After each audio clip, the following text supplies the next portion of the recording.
안녕하세요. 저는 현재 일산에 거주 중인 20대 후반의 여자입니다. 회사 선배가 추천해줘서 사연 채널을 알게 되었네요. 평소에 다른 사람들에게 제 이야기를 잘 하지 않는 편인데, 이 이야기는 꼭 해야 할 것 같아 이렇게 노트북 앞에 앉게 되었습니다. 저는 결혼을 일주일 앞둔 어느 날, 예비 남편, 그러니까 남자친구였던 그놈이 바람을 피운 사실을 알게 되었어요. 심지어 제가 세컨드였더군요. 그 사실을 그놈이 10년 만나온 여자친구라는 사람이 저를 불러내서는 알려주었습니다. 그 사실을 알고도 어떻게 결혼을 할 수가 있었겠어요?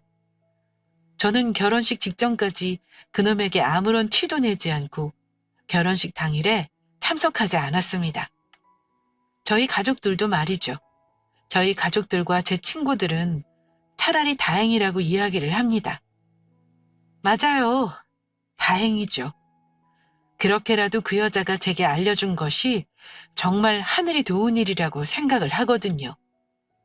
연애를 시작하고 결혼을 준비하면서까지 단 한순간도 저와 제 주변 사람들은 그놈이 그런 쓰레기 같은 인간이라는 걸 눈치채지 못했습니다. 유나야, 이거는 핫팩이고, 이거는 초콜릿, 그리고 이거는 진통제랑 약사저씨가 이거랑 진통제 같이 먹으면 좀 덜할 거래.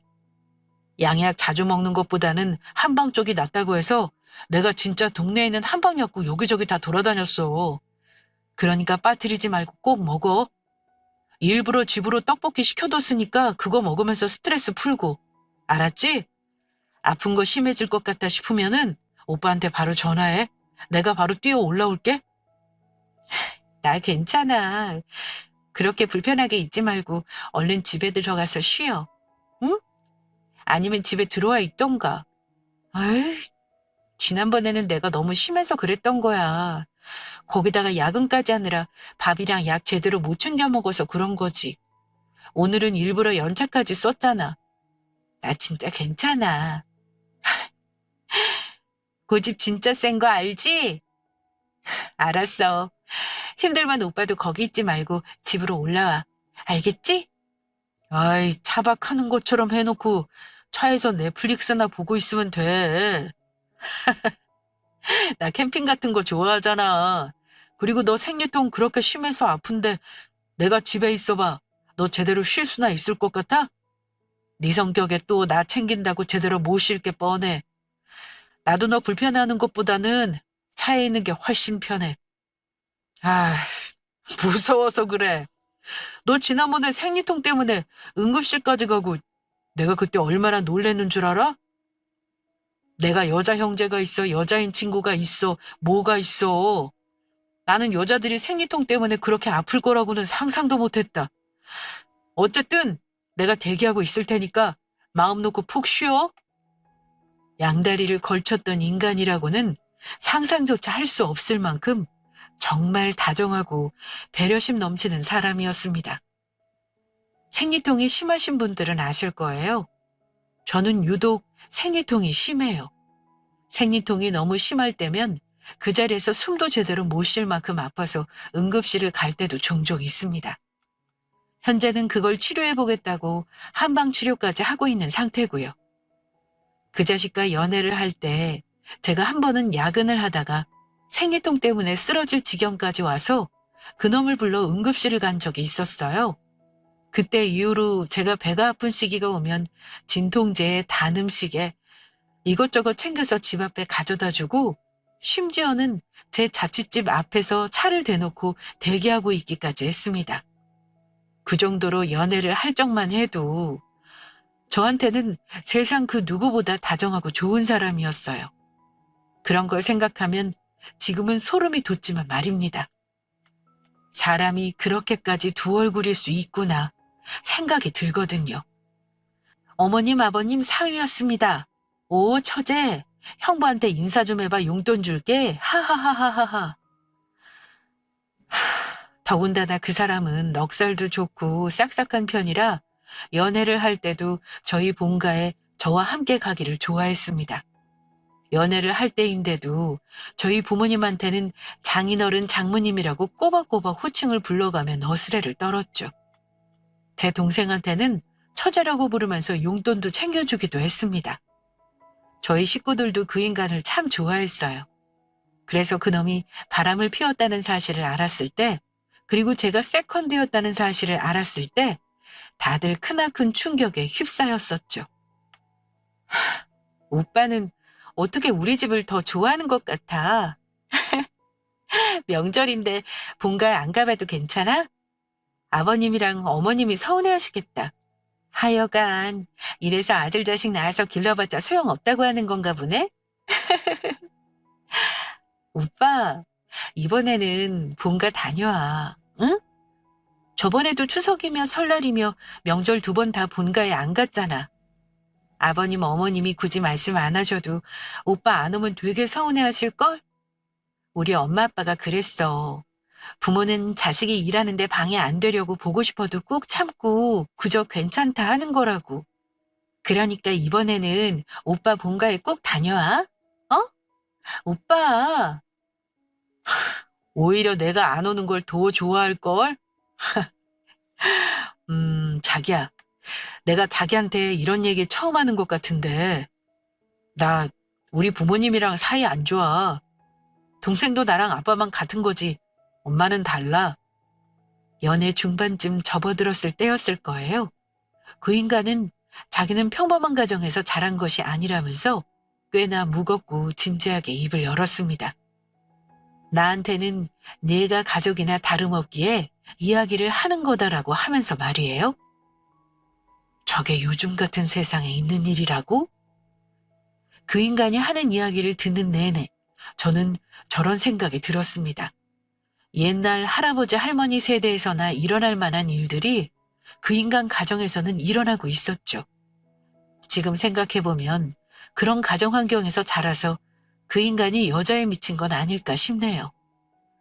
그 사람의 가정 환경은 대충 이러했습니다. 엄마, 엄마, 엄마, 나도 같이 갈래. 나도 같이 가. 나도 데리고 가, 엄마. 엄마, 나도 광주 갈래. 나도 외할머니랑 엄마랑 같이 살래. 엄마. 아유, 그만 울어. 하여간 제 앞이 판박이야. 야, 준수야. 엄마는 네 아빠 싫어. 네 아빠 그대로 빼다 박은 너도 너무 싫어. 이거나. 당신은 뭐라고 있어? 당신 아들내미 데리고 가. 어? 당신 어머니가 그렇게 좋아 죽는 당신 아들 챙겨가야 할 것 아니야. 나 버스 시간 맞춰서 가야 하니까 애 좀 어떻게 좀 해봐. 엄마. 나 아빠랑 안 닮을게. 나 아빠랑 안 닮을게. 엄마, 내가 잘못했어. 아이고, 네가 네 아빠를 안 닮아? 준수야, 설준수! 너는 뱃속에서부터 네 아빠랑 똑같았어. 시장을 가도 여자애만 지나가면 네가 그렇게 뱃속에서 나 여기 있다고 발길질을 하더라. 참네, 하여간 피는 못 속인다고. 네 아빠가 하고 많은 날 계집질하고 다니는 거 너도 봤을 거 아니야. 안 그래? 이거나! 엄마. 그 사람의 친엄마는 꽤나 매정하고 차가운 사람이었다고 했습니다. 어릴 적부터 부모님 사이가 좋지 않았다는 것은 알고는 있었대요. 제가 들었을 때 느낀 점은 콩가루 집안이라는 느낌을 받았죠. 그 사람 아버지는 바람기가 정말 심한 사람이었던 것 같았습니다. 하고 많은 날 이 여자 저 여자 만나고 거기다가 자기가 외도를 하는 여자를 집에 끌고 들어오기까지 했다네요. 그런 남편이 미워서 엄마라는 사람은 자기 아들을 괴롭혔고요. 그런데도 자기는 엄마를 따라가고 싶었다고 했습니다. 아빠가 새롭게 만나는 여자들한테 새엄마라고 하는 게 너무 싫었다나요? 하지만 그 어린아이가 무슨 힘이 있었겠어요? 친엄마는 자기를 버리고 떠났고 어쩔 수 없이 아빠 밑에서 자라야만 했던 거죠. 그 사람이 자라면서 새엄마라고 거쳐갔던 사람만 4명이었다고 했습니다. 배다른 동생이 태어나기 전까지 말이에요. 배다른 동생이 태어나면서 더더욱 악몽이 시작되었다고 했어요. 당신이 인간이야? 인간이냐고? 너 나한테 같이 살자고 했을 때 나한테 뭐라고 그랬어? 어? 내 친구랑 만났던 거는 다 너 만나려고 그랬던 거다. 너만 같이 살겠다고 하면 내가 두 번 다시 다른 여자한테는 눈길도 안 준다고. 네가 네 그 잘난 주둥이로 그렇게 떠들어 댔었잖아. 아이고, 개벌은 난 못 준다고. 그래, 내가 정신이 나간 거지. 너를 내가 왜 믿어서는, 내가 왜 내 인생을 시궁창에 처박았을까? 어? 속 터져. 아이고, 네 인생만 시궁창에 처박힌 줄 알아? 내 인생도 너 만나서 시궁창이 아니라 그냥 똥통에 처박히다 못해 파묻혔어. 알기나 해? 야, 네가 집에서 좀 여자같이 있어 좀 봐라. 그렇게 네가 있었어? 집구석에서 집안일밖에 안 하면서 화장도 안 해, 옷도 추렐레하게 입고 있어. 참네. 그러면서 나보고 너를 와이프 취급하라고? 야, 너 너무 욕심이 많은 거 아니야? 어? 너희들은 뭘 멀뚱멀뚱 보고 서 있어? 들어가서 공부를 해. 왜 우리 준혁이한테 소리를 질러? 준혁이는 나 닮아서 공부 잘해. 어? 친엄마라는 게 머리가 텅 비었었나 보네. 준수 쟤는 너 닮은 거야? 아니면 쟤 친엄마를 닮은 거야? 어머머, 저거 나 노려보는 것 좀 봐. 어? 당신 나를 이 집구석에서 개무시하니까 당신 아들내미가 나를 개무시하는 거 아니야? 네 번째 새엄마와 재혼을 하고 아이까지 낳았지만 그 사람의 아버지는 끊임없이 외도를 저질렀다고 했습니다. 거기다 엎친 데 덮친 격으로 새엄마는 자신이 낳은 아들과 자기를 끊임없이 비교했다고 했죠. 그래서 정말 악재까지 공부를 하고 취업 준비를 한 거였다고 말입니다. 그 집에서 나오고 싶었대요. 그 덕에 그 인간은 대기업을 다니게 되었고 거기서 저를 만난 거였죠. 그 사람이 자라온 환경 이야기를 처음 들었을 땐 정말 눈물이 났습니다. 그렇지 않겠어요? 너무 불쌍하고 서러웠을 인생이잖아요. 그런데 지금 생각해보면 피는 못 속인다라는 말이 맞는 거죠. 자기 아빠가 그렇게 바람을 피워서 고생을 해놓고는 자기가 똑같이 하고 있으니 답 없는 집안입니다. 어쨌든 그 인간은 그런 자신의 성장 배경을 운운하면서 저희 본가에 더 자주 들락날락했어요. 그런데 그것도 전부 다 그 자식의 계획이었습니다. 언니, 준수 오빠 말이야. 회사 퇴사할 거라고 언니한테 말한 적 있어? 아니, 아빠가 언니한테는 말하지 말라고 했는데 그래도 언니가 오빠랑 만나는 사이니까 언니한테는 말해야 할 것 같아서. 어느 날 동생이 제게 전화를 걸어왔어요. 남자친구가 회사를 그만두려고 하는 것 같은데 맞냐고 말입니다. 저는 처음 듣는 소리였던 터라 그게 대체 무슨 소리냐, 아빠가 그런 얘기를 왜 알고 있는 거냐 물었죠. 아니, 엊그제였을걸? 준수 오빠가 아빠한테 찾아와서 아빠가 오빠랑 같이 골프 치러 갔었대. 그런데 오빠가 뭐 자기 사업 시작하려고 한다고. 그런데 그거 사업하는 거 아빠가 하는 거랑 비슷한 건가 봐. 그래서 이런저런 정보도 좀 물어보려고 막 그랬다는데, 그런데 내가 생각해봤을 때는 아빠가 말하는 뉘앙스로 봤을 때 뭔가 오빠가 사업하는데 투자를 얘기하는 것 같다 이거지? 그래서 언니한테 물어보는 거야. 그래도 언니 오빠랑 같은 회사니까 대충 뭐 이런저런 얘기 돌면 언니도 들었을 것 같아서. 저한테는 아무런 말도 없이 그놈은 저희 아빠를 찾아갔던 거예요. 동생이 해주는 말을 대충 조합해보니 그 자식이 회사를 그만두고서 자기 사업을 해보려는 것 같이 들렸죠. 저희 아버지는 중국이랑 베트남 쪽으로 사업을 하고 계세요. 제 남자친구였던 그놈이 사업을 하겠다고 들고 온 게 저희 아버지가 하시는 일과 같은 부류였던 거죠. 그러면서 이런저런 얘기를 물어봤다는데 아무래도 동생이 예상한 것처럼 돈 이야기를 꺼낸 것 같았습니다. 솔직히 의아하기도 했고 기분이 좋지는 않았어요. 있는 그대로 얘기했을 때 그 사람이랑 저랑 결혼을 한 사이도 아니고 아무리 저희 부모님과 가깝게 지낸다고 해도 어쨌든 여자친구 부모님인데 무엇보다도 저한테 말 한마디 하지 않고 자기 멋대로 그렇게 했다는 게 마음에 들지 않았습니다. 그래서 저는 그날 저녁 남자친구와 얘기를 하기로 했죠. 오빠, 윤서한테 들었는데 오빠 우리 아빠랑 같이 골프 치고 왔었어? 나는 몰랐네. 나한테 말이라도 좀 해주지. 오빠, 혹시 회사 그만두려고 생각하고 있어? 아니, 윤서가 그러더라고.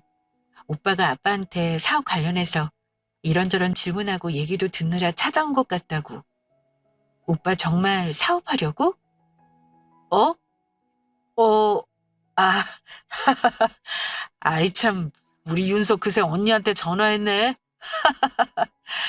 아니, 저기 그게 자기도 소문 들었지? 홍보팀 박대리 말이야. 회사 나가서 무역 쪽으로 사업 시작했는데 제대로 터져가지고 1년 만에 3층 전체를 자기 회사 사무실로 쓴대잖아. 그 소리 듣는데 가만히 있을 수가 있어야지. 내가 머리가 안 좋은 사람도 아니고 심지어 아버님도 무역 쪽 사업을 자리 잡고 계셔서 내가 도움받을 수 있는 게 얼마나 많아. 아무리 대기업 거려도 내가 내 사업하는 것만큼 돈 벌 수는 없는 거 아니겠어? 내가 사업해서 자리 잡으면 자기도 사모님 소리 듣는 거고 투자금 얘기 드린 것도 윤서한테 들은 거지? 아니 뭐 내가 돈 좀 주세요 하고 작정해서 말씀드린 거는 절대 아니고 그냥 이래저래 필요할 것 같습니다라고 말씀드린 거지. 기분 나빴어? 그럼 기분이 나쁘지 않을 리가 있을까요? 아무리 남자친구가 좋고 우리 가족한테 잘한다고 하더라도 저는 헤어지는 한이 있더라도 선을 명확히 그어야 한다고 생각을 했습니다. 그래서 솔직한 제 생각을 이야기했죠. 기분이 나쁘지 않다고는 할 수 없는데 그래도 오빠가 이해는 되긴 했어. 그렇지만 나는 오빠가 회사 그만두고 다짜고짜 다른 사람 사업 잘 됐다고 덤벼드는 건 반대야. 오빠가 무역사업 공부를 꾸준히 해온 것도 아니고 정보를 쭉 수집해온 것도 아니고 순전히 박대리가 잘 됐다는 얘기 듣고 지금 사업하려고 하는 것 같은데 나는 그거 싫어. 그리고 아빠한테 투자금 얘기한 것도 오빠가 우리 아빠 성격을 모르는 것도 아니고 오빠가 그렇게까지 얘기하는데 아빠가 안 줄 리가 있겠어? 그 투자금 받아서 사업했다고 치자. 그런데 그 사업 잘 안 됐어. 그럼 오빠, 우리 부모님 얼굴 제대로 볼 수 있을까? 그렇게 되면 우리가 나중에 결혼을 하게 되더라도 그때 오빠야말로 우리 부모님한테 윗보인 상태인데 그럼 그 결혼이 괜찮겠어? 정말 투자금이 필요하면 오빠 힘으로 알아보고 그 다음에 얘기를 하는 게 맞고 일단 사업을 한다는 자체도 지금 너무 성급한 것 같아. 오빠한테 사업하지 말라는 게 아니야. 정말 하고 싶을 생각이 있다면 회사 다니면서 꼼꼼히 정보 모으고 계획 세운 다음에 그 다음에 했으면 좋겠는데. 오빠도 그랬잖아. 나한테 나는 너랑 진지하게 만나는 거다라고. 나도 마찬가지야. 그래서 오빠한테 이렇게까지 이야기하는 거고. 오빠, 내 말 무슨 뜻인지 알지? 아, 응, 알지. 그러게. 유나 네 말이 맞는다. 내가 너무 마음만 앞섰어. 오케이. 일단은 회사 열심히 다니면서 나도 생각을 다시 한번 해볼게. 제가 저렇게까지 있는 그대로 얘기할 거라고는 생각을 못했었나 봐요. 제 입에서 말 한마디 한마디가 나올 때마다 그 인간이 쩔쩔매는 게 느껴졌죠. 연애하면서 제가 저렇게까지 선을 그었던 적은 없었으니 말입니다. 큰 불은 불씨가 시작될 때 막아야 한다고 저 인간이 혹여나 저희 부모님께 돈에 관련해서 손을 뻗진 않을까 싶어 제대로 선을 그어버렸죠. 그렇게 선을 긋고 나니 사업 얘기는 쏙 들어갔었어요. 그렇게 다시 평탄한 연애를 하게 되었고, 저는 그 자식과 연애한 지 2년 만에 결혼을 준비하게 되었죠. 상견례야 뭐 그쪽 집안에서는 그놈한테 관심도 없었던 터라 하이패스를 통과하듯이 결혼 승낙 부분에 있어서는 바로 오케이였어요. 남들이 하는 걸 봤을 때는 그냥 뚝딱뚝딱 쉽게 결혼을 하는 줄 알았는데 해야 할 것들이 정말 많더라고요. 특히나 드레스 고르는 일이 저한테는 가장 중요했습니다. 살면서 평생 한 번 입는 드레스니 말이에요. 오, 언니, 진짜 예쁘다. 오, 역시 옷이 사람을 만드네.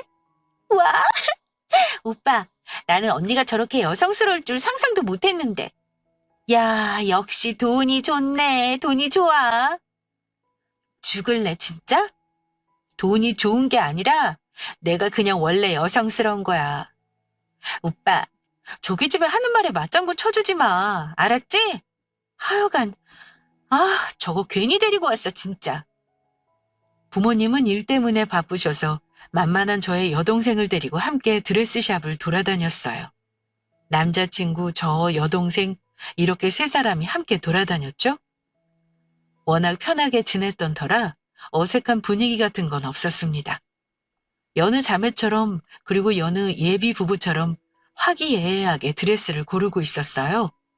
저는 드레스를 고르고 또 갈아입느라 정말 정신이 없었고요. 겨우 드레스를 고르고 난 뒤 녹초가 되어 집으로 돌아왔습니다. 여동생도 오늘은 언니 집에서 자겠다고 해서 동생과 함께 제가 자취하는 저희 집으로 들어왔어요. 치킨에 맥주 한잔하면서 동생이 핸드폰을 찍어둔 제 드레스 사진을 보고 있는데 뜬금없는 사진이 한 장 있는 게 아니겠어요? 그 사진에는 제 남자친구였던 그놈과 드레스샵 여직원 한 명이 다정히 서 있는 모습이 담겨 있었습니다. 아, 맞다. 이거 뭐 별거 아닐 순 있는데 나는 준수 오빠가 이런 면모가 있는 줄은 몰랐네. 아까 내가 커피 사온다고 하고 나갔다 왔었잖아. 언니 피팅할 거 있는 동안. 그런데 문 열고 딱 들어왔는데 언니가 그 여자한테 엄청 살갑게 말도 걸고 장난치고 있는 거야. 그래서 내가 너무 오버하는 건가 싶기도 한데. 그래도 또 이게 모르는 일이니까.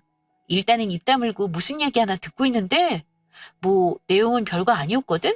그런데 너무 다정해. 너무 다정한 거야. 뭐라고 했더라? 결혼을 하셨냐 오빠가 물으니까 그 여자가 자기는 아직 결혼 안 했다고. 남자친구도 없다고 했나? 그러니까 또 오빠가 드레스 입으면 너무 잘 어울리실 것 같은데 드레스 입은 거 궁금하다 뭐 이런 식으로 얘기하는 것 같아. 그래서 내가 올탱이가 없어가지고 오빠 지금 뭐해요? 라고 물으니까 진짜 표정 하나 안 바뀌고 그냥 대화하고 있었다고 하는 거야. 오빠가 그렇게 나오니까 괜히 내가 이상한 사람 같아지는 거 있지. 그런데 오빠가 언니한테 굳이 이런 거 얘기하지 말라고. 언니 가뜩이나 결혼 준비 때문에 예민한데 별것도 아닌 일 얘기해서 괜히 오해하게 하지 말라고 그러는 거야. 그래서 나도 그냥 까먹고 있었지? 그러다가 언니가 이 사진 보니까 갑자기 생각났네? 뭐 별거 아니겠지? 걱정하지 마. 오빠 원래 넉살 좋잖아. 여동생은 저렇게 이야기를 했지만 저는 신경이 쓰였어요. 성격상 꽁에서 있거나 괜히 혼자 끙끙 앓는 거 싫어해서 그날 바로 남자친구한테 전화해서 물어봤습니다. 여동생이 찍었던 그 사진을 함께 보내서 말이에요. 이거 내가 오해할 만한 거 아니냐고 이야기를 했죠. 아유, 내가 이럴 줄 알고서 윤서한테 얘기하지 말라고 한 건데 내가 자기가 이렇게 나올 줄 알았지. 자기가 생각하는 그런 거 아니야. 그냥 윤서도 커피 사러 나가고 자기도 계속 피팅하고 있고 나 혼자 뻘쭘해서 옆에 사람 보이길래 말 시킨 거지. 그렇게 얘기해서 친해지면은 자기한테 서비스로 뭐 티아라라도 좋은 거 해주려나 싶어서. 에이, 그런 거 좀 신경 쓰지 마. 나 그렇게 못 믿어? 막말로. 내가 정말로 혹여나 다른 여자 만나려고 마음먹었으면 자기도 없고 윤서도 없는 데서 그러겠지. 간이 배 밖으로 나온 것도 아닌데 내가 그러겠어? 아이고, 나는 절대로 우리 아빠처럼은 안 살아. 걱정하지 마. 내가 그렇게 아빠가 바람 피우는 것 때문에 상처란 상처는 다 받았는데 내가 똑같이 그러고 싶겠어? 유나야, 나는 진짜 너밖에 없어. 어? 그러니까 괜히 오해하지 마. 자기가 정 못 믿겠고 불안하면 나랑 같이 그 드레스샵 다시 가보자. 어? 그놈은 제가 묻자 그럴 줄 알았다는 듯 호탕하게 웃어댔습니다. 절대로 네가 오해하는 그런 행동을 하지 않았다면서 말이에요. 자기 아빠라는 인간이 그렇게나 바람을 피워대서 자기가 상처를 받고 자랐는데 그걸 똑같이 하겠냐고 말입니다. 그래도 제가 찝찝해하자 그놈은 그럼 그 드레스샵에 가보자라고 했죠. 그래서 저는 가보자고 했습니다. 실제로 가서 확인했어요. 그렇잖아요. 자기가 정말 당당하다면 얼마든지 저랑 가볼 수 있는 것 아니겠습니까? 그래서 가자고 했고 실제로 확인까지 했어요. 그 직원은 남자친구가 생겼다면서 자기 남자친구랑 찍은 사진까지 저한테 보여줬죠. 실제로 이런 일 때문에 종종 찾아오는 커플들이 있다면서 말입니다. 그래서 저는 내가 결혼 준비 때문에 예민하기는 하구나 하고 생각을 했어요. 여동생이 보여준 사진 한 장으로 짧은 해프닝을 넘기고 하나 둘 다시 차근차근 결혼 준비를 해나가기 시작했죠. 그렇게 시간이 흘러 결혼 일주일 전. 네, 대망의 그 일주일 전이 되었습니다. 제 인생이 구원된 그날이라고도 표현할 수 있겠네요. 카톡, 카톡, 카톡. 주말 아침 제 핸드폰 카카오톡 알림음이 끊임없이 울려대기 시작했어요. 주말에는 업무용 채팅방 알림을 꺼둔 상태라 가족들 아니면 남자친구나 친구들일 텐데 무슨 일이 있나 싶어 더듬더듬 핸드폰을 집어들어 끊임없이 오는 메시지를 확인하기 시작했습니다. 저는 처음엔 내가 아직 잠결이라 뭐를 잘못 본 건가 싶었어요. 처음 보는 이름의 사람이 제게 보낸 카톡은 저와 결혼 준비를 하고 있는 그 남자, 나와 2년간 연애를 했던 그 남자가 내가 아닌 다른 여자와 다정하게 찍은 사진이었죠. 사진에는 계절도 여러 번 바뀐 모습들이 담겨 있었습니다. 대략 20장이나 되는 사진이 제게 밀려 들어왔고 사진이 끝나자 이번에는 딱 2마디의 문장이 눈에 보였어요. 설준수 여자친구예요. 오늘 시간 되면 얼굴 좀 봐요. 와, 저 2문장을 보는데 가슴이 발끝까지 내려앉는 느낌을 받았습니다. 사진 속 여자와 제게 메시지를 보내온 사람이 동일 인물이라는 걸 알았어요. 사진이 똑같았거든요. 그래서 두말하지 않고 바로 만나기로 했고 저는 모자를 푹 눌러 쓴 채 약속 장소로 나갔습니다. 그런데 약속 장소에 가서도 저는 또 한 번 놀랐어요. 남자친구가 저와 드라이브를 하면서 몇 번이나 지나갔던 장소였습니다. 자기의 절친한 친구가 살고 있는 동네라 자주 온다고 했었던 그 장소였죠. 그 절친한 친구가 다른 여자일 줄은 상상도 못했습니다. 카페에서 서로 마주 앉은 그 여자와 저는 한참 동안 아무 말도 하지 못했어요. 처음 말문을 연 건 제 앞에 앉은 그 여자였죠.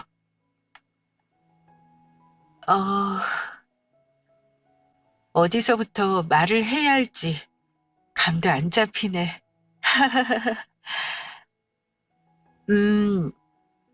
설준수랑 언제 만났어요? 내가 알기로는 2년 조금 넘은 것 같은데. 저요, 그쪽이랑 결혼하려는 남자랑 10년 만났어요, 10년. 대학교 때부터 쭉. 10년 사귀다 보니까 그냥 가족 같아지는 거 알아요? 그래서 그 자식이 바쁘다고 하면 바쁘구나 하고 믿고 출장 간다고 하면 출장 가는구나 고생하네 하고 믿었어요. 그런데 지난주 설준수가 그쪽한테 출장 간다고 했었죠. 일본으로 출장 간다고. 그거 나랑 간 거예요. 나랑 우리 기념일이어서 일본 여행 간 거였거든요. 그 여자는 자신이 제가 결혼하려는 남자와 10년을 만난 여자라고 했습니다. 너무나도 충격적이었고 믿어지지 않아서 속이 메스꺼리기 시작했어요. 손은 순식간에 차가워졌죠.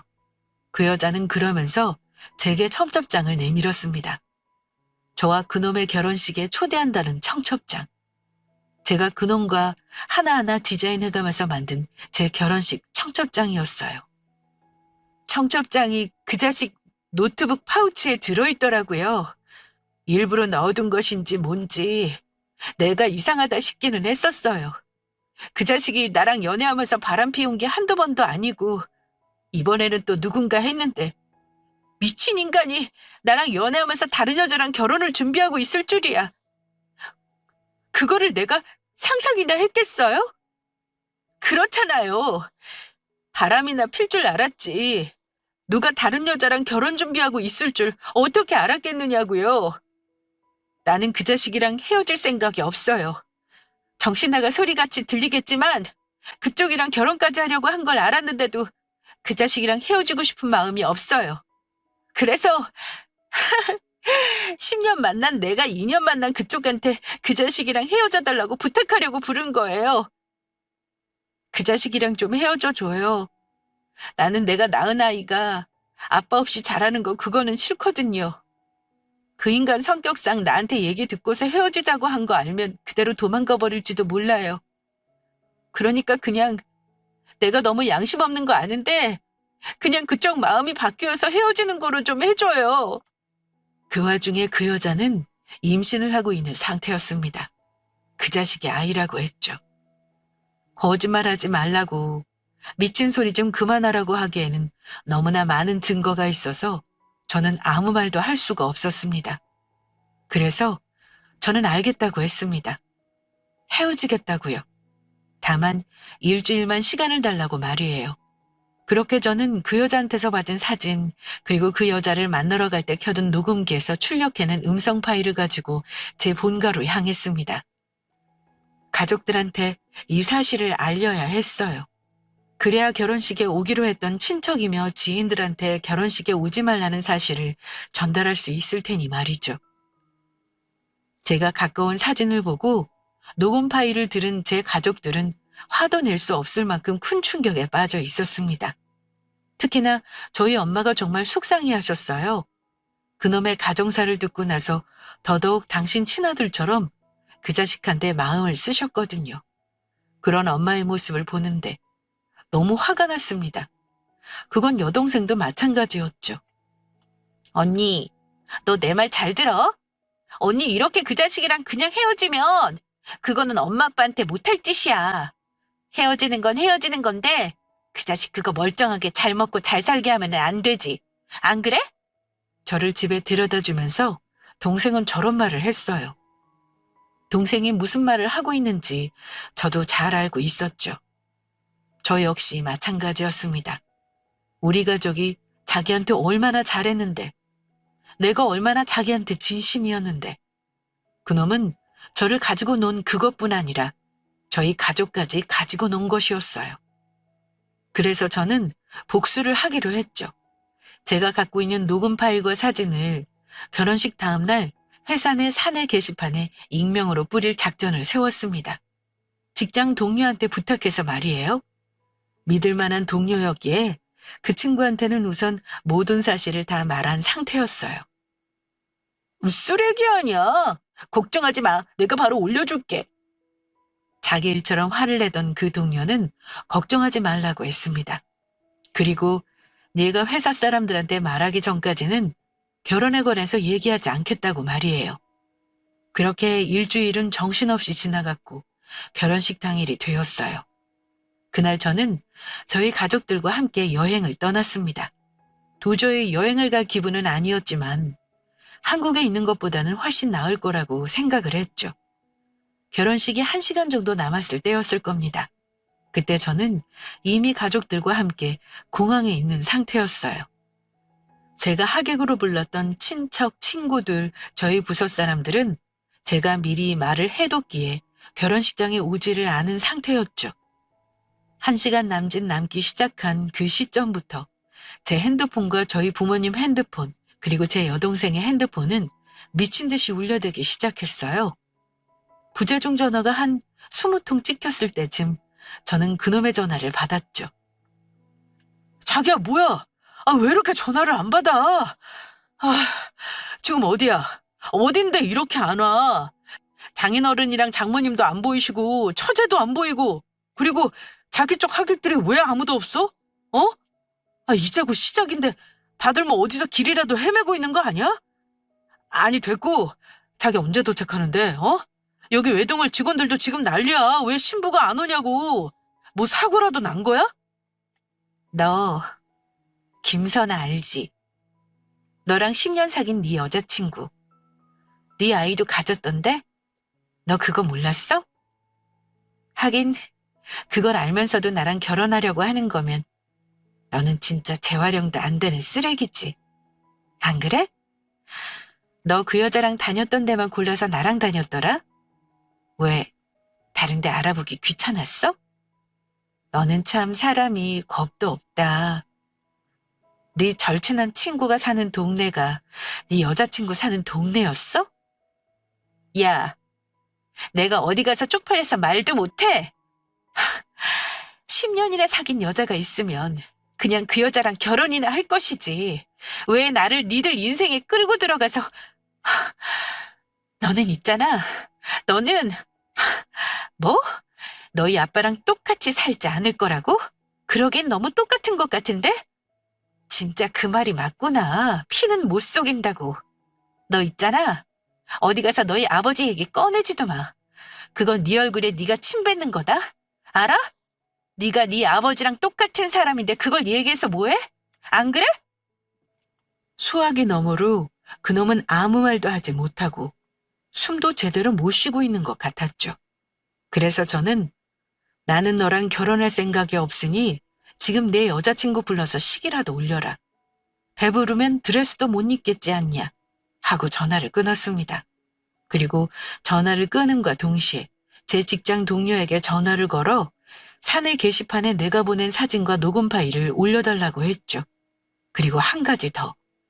그 자식과 저는 러닝 동호회를 하고 있었어요. 그 러닝 동호회 단톡방에도 저는 제가 받았던 사진과 그 당시 녹음 파일을 올렸죠. 뭐야? 이게 뭐야? 어머! 주수님 이게 뭐예요? 저거 유나님 아닌데? 사진과 파일이 올라가자 순식간에 단톡방은 난리가 났어요. 이래서 결혼식장에 신부가 안 보이는 거냐면서 말입니다. 제가 딱 한마디 보냈어요. 아차차, 죄송해요. 제가 혼인빈자 사기죄로 경찰에 증거자료 보낸다는 걸 깜빡했네요. 못 본 걸로 해주세요.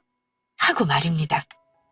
제가 던진 저 말 때문에 더 난리가 났었어요. 그리고 제가 비행을 하느라 핸드폰을 꺼둔 사이에 그놈과 그놈 가족들은 저희 식구들과 저한테 미친 듯이 연락을 걸어왔죠. 그 와중에 그놈은 신혼여행 이런 거 돈 자기가 다 낸 것 아니냐, 돈을 달라고 하더군요. 그래서 제가 이렇게 답을 보냈어요. 그리고 저는 그놈 번호를 차단했죠. 아, 그거? 나 어차피 너 고소할 거거든? 그럼 내가 너한테 손해배상이든 합의금이든 받아낼 텐데. 너한테 그 돈 받으면 거기서 돈 줄게. 그렇게 하면 되겠다. 그리고 나 너한테 이 메시지 보내고 나서 네 번호 차단할 거야. 우리 부모님 핸드폰에서도 네 번호 차단할 거고. 그리고 만약이라도 네가 우리 본가나 내 집에 얼씬거린다? 나 그럼 너 스토킹하는 거로 신고할 수도 있어. 그리고 너 지금 나한테 이렇게 연락해 올 게 아니라 당장 너희 부서 부장님한테 전화하는 게 나을 텐데? 회사 게시판 한번 들어가서 봐봐. 지금 회사에서 너 완전 연예인급일 거야. 네가 저지른 일이니까 네가 알아서 잘 처리해봐. 그럼 경찰서에서 보자. 그리고 저는 여행 내내 핸드폰을 꺼두었습니다. 가족들과 함께 애써가면서 핸드폰을 즐기려 했거든요. 그렇게 한국에 들어오고 회사에 출근을 해보니 그 자식은 이미 회사를 나간 상태였습니다. 징계위원회가 열리기도 전에 자기가 쪽팔려서 그만두었더라고요. 그러든 말든 저는 경찰서에 가서 고소장을 제출했습니다. 혼인빙자 사기죄로 그놈을 고소했죠. 현재 그놈은 제게 얼마에 합의 좀 해달라고 빌빌거리고 있는 상태입니다. 아직은 합의를 해줘야 할지 말아야 할지 고민 중이에요. 너무 괘씸해서 말이죠. 당연히 합의를 해주면 안 된다고 생각이 들기는 한다만 법이 참... 제가 합의를 해주지 않으면 그놈은 그래봤자 벌금을 내고 그 사건에서 빠져나올 게 뻔하지 않겠어요? 그래서 이래저래 고민이 많이 됩니다. 오늘 사연을 올린 것도 제 이야기도 이야기인데 이 부분에 대해서 많은 분들의 의견을 듣고 싶었어요. 만약 혼인빙자 사기죄가 제대로 먹히지 않는다면 어떤 걸로 그놈이 벌을 받게 만들어야 할지 그것도 참 어렵거든요. 혹시나 여유가 되신다면 여러분의 의견을 댓글로 좀 부탁드릴게요. 지금의 저한테는 여러 의견이 큰 도움이 될 것 같거든요. 꼭 부탁드리겠습니다. 그럼 여러분들의 의견을 기다리면서 오늘 제 이야기는 여기서 끝을 내도 되겠죠? 아마 조만간에는 제가 합의를 어떻게 했는지에 대한 내용으로 사연을 보내게 될 것 같아요. 그럼 저의 고소 과정이 궁금하신 분들은 다음에 제가 사연을 올리면 그때 다시 한번 제 이야기를 들어주세요. 그럼 저는 이만 글을 마치겠습니다. 감사합니다.